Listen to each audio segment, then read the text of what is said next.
Between 1971 and 1973, Ajax were fluidly interchangeable. It was free, it was flowing, and it was christened total football.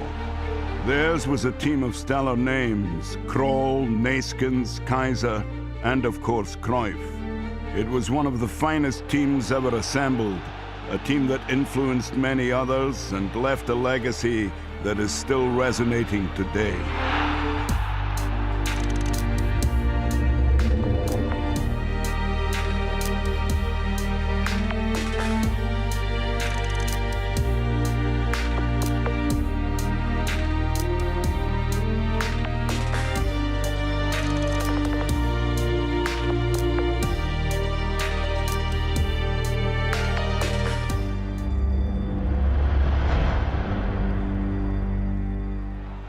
On the 30th of May 1973, Ajax beat Juventus to claim their third successive European Cup.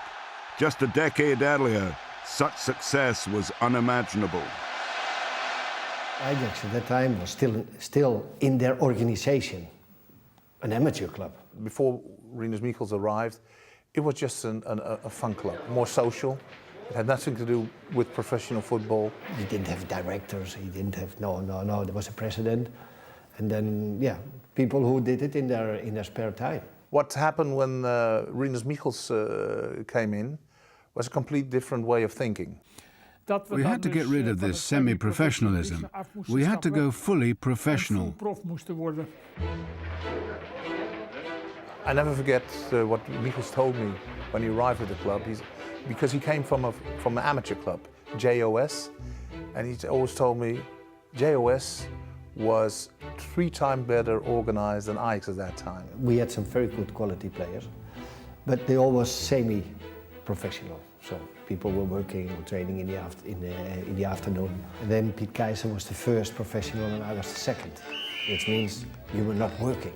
You could train during the day. So physically you could do things. Weak things, you could train much more. It became clear to me at that time that the main role of the coach was to continuously work on the performance levels and potential of your players. I was the one who was totally in the way of thinking of Michels at that time. He had the luck that he got the talent of Johan Cruyff, who could bring over his philosophy into the pitch, where he has no control. The discipline within the tactics, the discipline within the controlling the whole things. In addition, to develop a new playing style, one which flowed from your own ideas of how football should be played. So the ideas of Michels, with the sauce of Cruyff over it, made it all happen.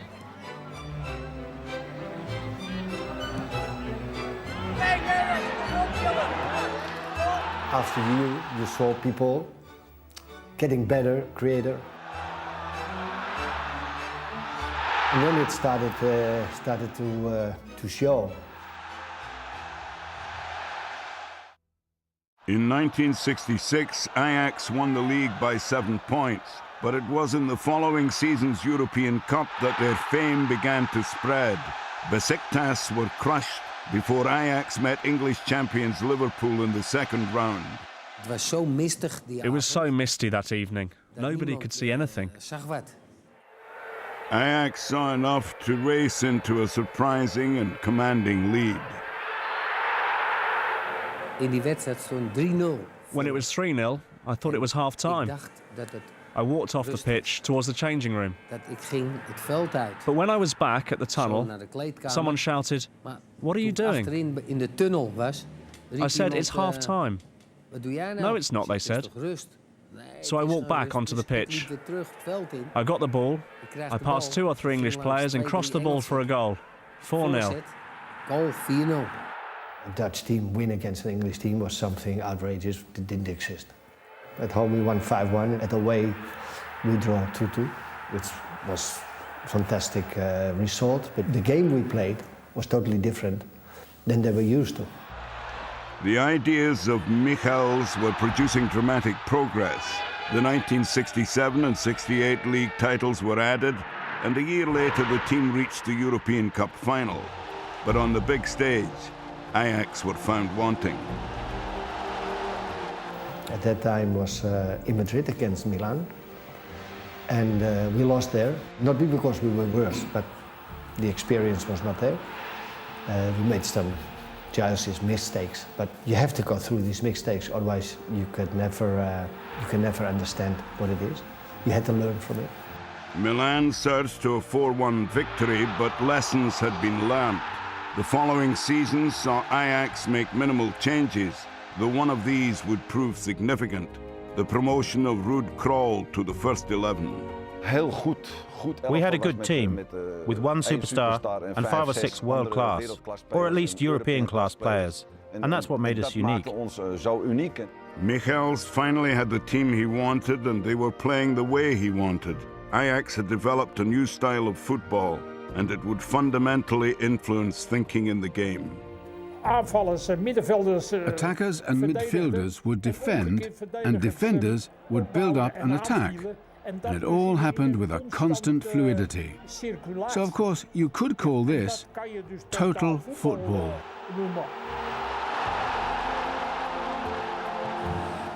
We had 2 fullbacks, Krol and Subir. They were really quick. One-on-one, you had no chance against them. In central defence, we had a Yugoslavian, Vasovic, and Barry Hulshoff, who was 1.90 m tall. Any balls into the box, he would win the headers. In midfield, we had Arie Haan, Neyskins and Muren. And in attack, Kaiser, Cruyff and Svart. If you talk with players from that time, they say that Cruyff actually changed the style of playing, because you saw that Cruyff was actually more and more searching for a position in the team where he could get less kicks. So he dropped to the midfield, he went to the left side. Actually, Cruyff was the first total football player, just to protect himself. And from that situation, it came like, you know, players took it over. They thought, well, if he can do it that way, why can't we do it anyway? This new way of playing was impressive, but Ajax wouldn't be the first Dutch team to triumph in the European Cup. Feyenoord was not Ajax, but Feyenoord is the first Dutch team that won the European Cup. A team like Ajax became better because of Feyenoord. Feyenoord's 1970 European Cup wins spurred their rivals to excel. And then the great period started in '71. It was the hippie time, it was Woodstock. They already, when they started the game, they were 2-0 ahead, just the way they looked. In the European Cup, KS-17 Nentori Tirana of Albania were beaten 4-2 in round 1. They came in and they were not afraid for no one. In round 2, Switzerland's Basel were thrashed 5-1. There was no weak point in that team. It was a free spirit time, and it was a free spirit team. In the quarter-finals, Celtic were defeated 3-1. Rock bands like the Beatles and the Stones at that time, they had the discipline to make good music, and they had the discipline to play good football.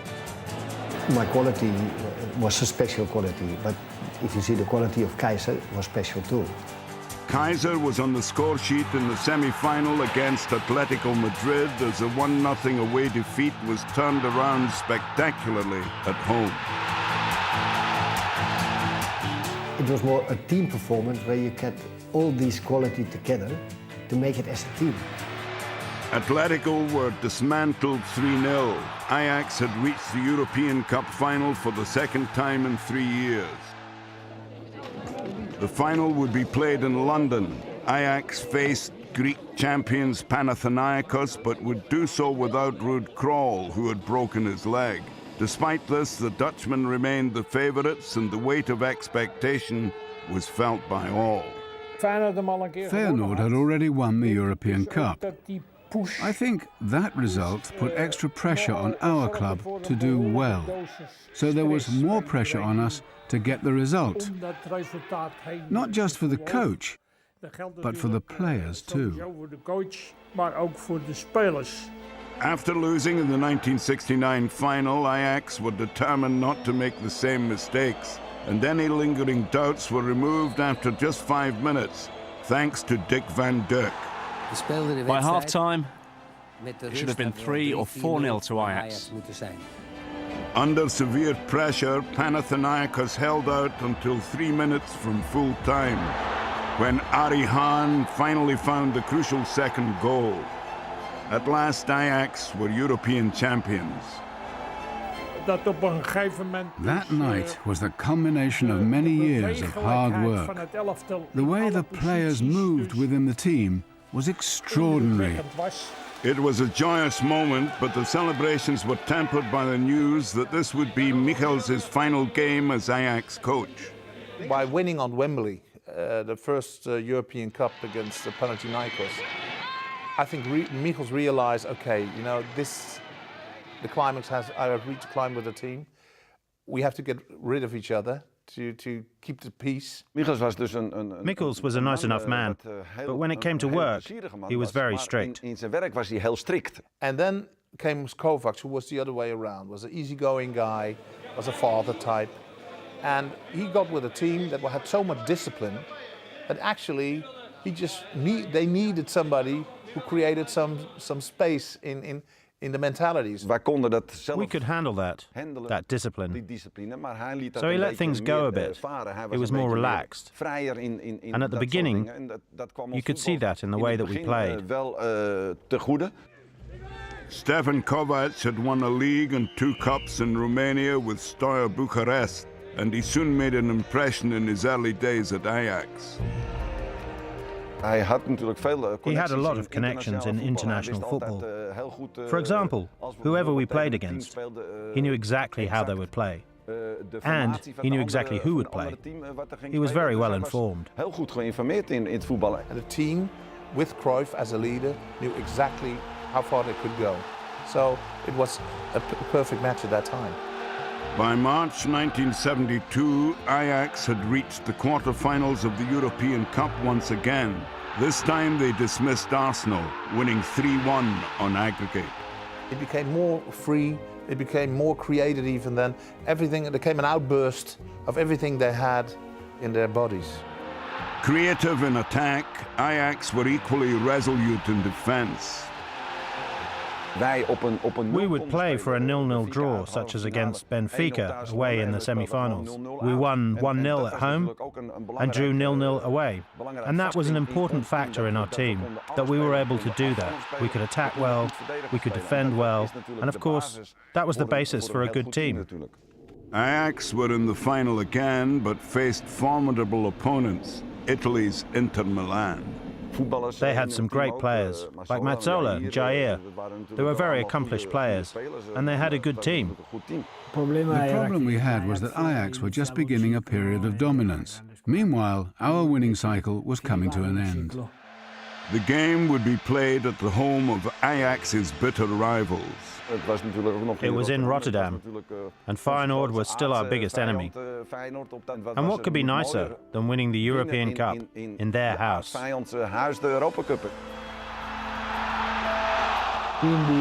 Physically, they were very strong. Normally, players who are very strong physically don't have great feet. They run a lot, but they make a lot of mistakes. Not Ajax. All of their players had great feet. There were 2 different styles. We had the initiative in the game, but you could see that Inter, on the counter-attack, were very dangerous.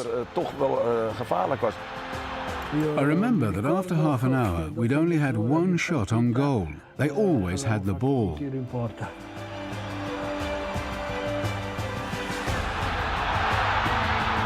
It was a style of play that no one had ever seen before. So they surprised us.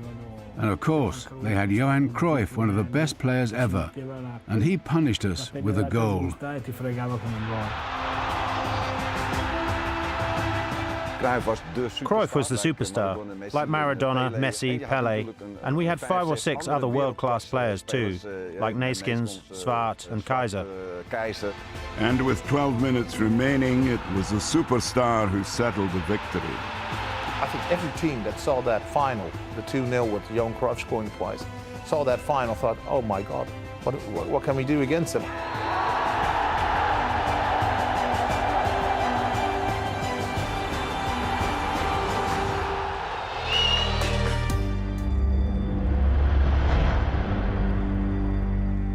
Ajax had ample reason to celebrate. As well as the European Cup, they'd won the league and the domestic cup, an incredible treble that had seen them lose just once in 48 games.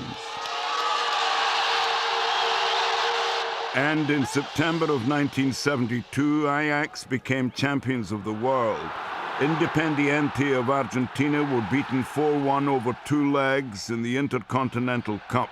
It had been the most successful year in the club's history, one which saw them lift 4 trophies. 1973 was begun imperiously as Ajax swept aside Cup Winners' Cup champions Rangers in what became known as the Super Cup. And in March, they met Bayern Munich in the European Cup quarter-finals. In those years, Ajax was simply outstanding. They had some great players. Ajax were a strong team, whereas we were just developing. We were in a transitional period and bringing in young players like Paul Breitner and Uli Hoeneß. The Ajax team had remained largely unchanged. The young striker Johnny Rep was in the side against Bayern. The first half saw the Dutchman struggle to break through. Patience was required. Of course, we were waiting for the first goal, and it came at a good moment for us. Arie Haan gave Ajax the lead 8 minutes into the second half. The German defence crumbled.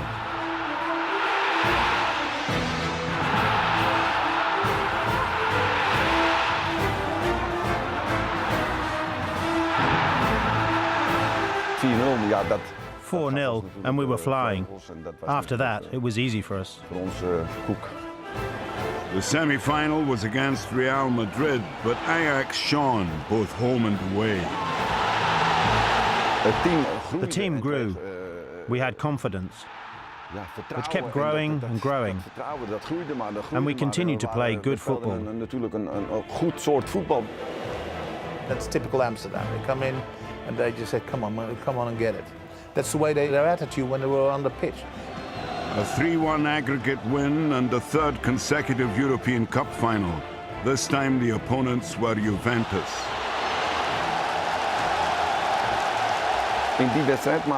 For that game in Belgrade, it was really hot. Really hot. The climate didn't suit us at all. But despite the heat, Ajax scored after just 5 minutes. It was an early goal. Blankenberg crossed for Johnny Rep. We scored very early in the game. We played to protect our lead, rather than trying to score more goals. Perhaps that was our error, to play that way in that game. We dominated the game, but Juventus created chances on the counter-attack, and we got lucky once or twice. It had been unconvincing, but Ajax held on to win 1-0. 3 consecutive European Cups was a magnificent achievement, and the latest heralded a new hero. Ajax had already won 2 European Cups, but for me, it was my first European Cup final. And then I scored that goal. So, of course, I was delighted. But I didn't feel that the rest of the players were as happy as I was, or as happy as they were when winning against Panathinaikos or Inter Milan. The novelty had kind of worn off for them by then. The celebrations and dominance couldn't last forever. There's always a problem when you have a success that one general becomes 4 or 5 generals. The European champions were about to lose their coach and their captain. Firstly, Stefan Kovac left to work with the French national team. But suggestions that Ajax's talismanic on-field leader would soon be departing for Barcelona were the talk of football. I always looked in the papers to Barcelona. There was no particular reason. I don't think Cruyff could be kept anymore. At some point, the money from Barcelona was going to lure him away. With rumours circulating around Cruyff's transfer, the Ajax team met before the season to elect its captain. We did that every year. Before each season started, we always chose a captain. Who's going to be captain? They choose for Piet Keizer, and for Johan it was the end. Because he said, listen, everybody's focused on me. I'm getting, if it goes wrong, I get all the beatings from the outside world. So it's ridiculous to take another captain. We made our choice, though it wasn't very well explained to the media. It was a choice for the team, and that's all there was to it. And he saw it as a sign from the players that they didn't trust him anymore, and they had enough of him. And so he said, okay, if you don't believe in me, I'm gone. And he was gone in 3 weeks. What has decided you? Is it the money or the... No, it always has been one of the favorite clubs to me. It's always been very attractive to me to play in Spain a few years. I always have wanted to live in a foreign country for a few years. And all these points and all these questions are possible now. Cruyff also felt the values learned under Michels had been lost. If these disciplines falls or it's not there anymore, you can't win anymore. It's out of. And then you can get angry. That's what I did, and tried to keep these things together, but it was almost impossible after these 3 cups. Johan was great, a superstar, a leader, a brilliant footballer. So for us, that was difficult. And we didn't have anyone who could replace him.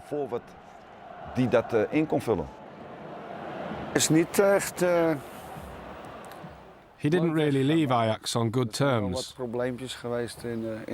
There were a few issues amongst all the players, so it wasn't really a pleasant goodbye. But obviously, his leaving really was a big loss for Ajax. The change of managers took its toll. Cruyff left, another trainer came in, and that didn't really fit with us. The following season, Ajax were knocked out by CSKA Sofia in the second round of the European Cup. The team also went on to lose the league title to rivals Feyenoord and were knocked out of the Dutch Cup by PSV Eindhoven. After Cruyff left for Barcelona, we saw that we weren't as good anymore. But then, maybe you'd expect that after 3 European Cup finals, things would slow down a little.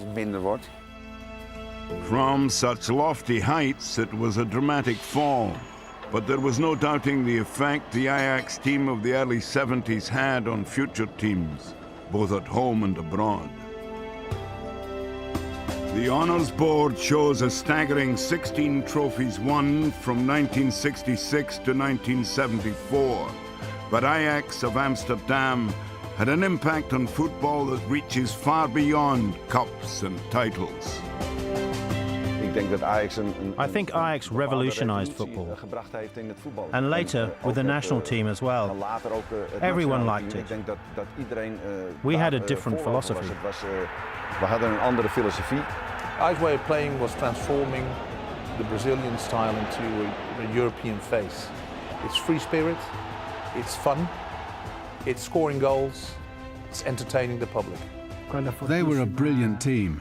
They were the side which began what we call total football.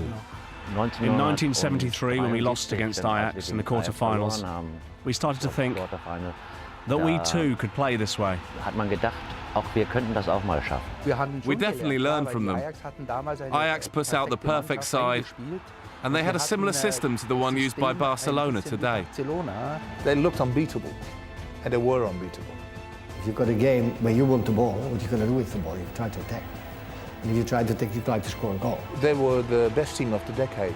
69, 70, 71, 72, 73, all these summers. A Dutch team was in the final. With Benfica in the 60s and Manchester United at the end of the 60s. But Ajax was definitely the team of the 70s. We had a great team, We had some great players, and that's why it went well.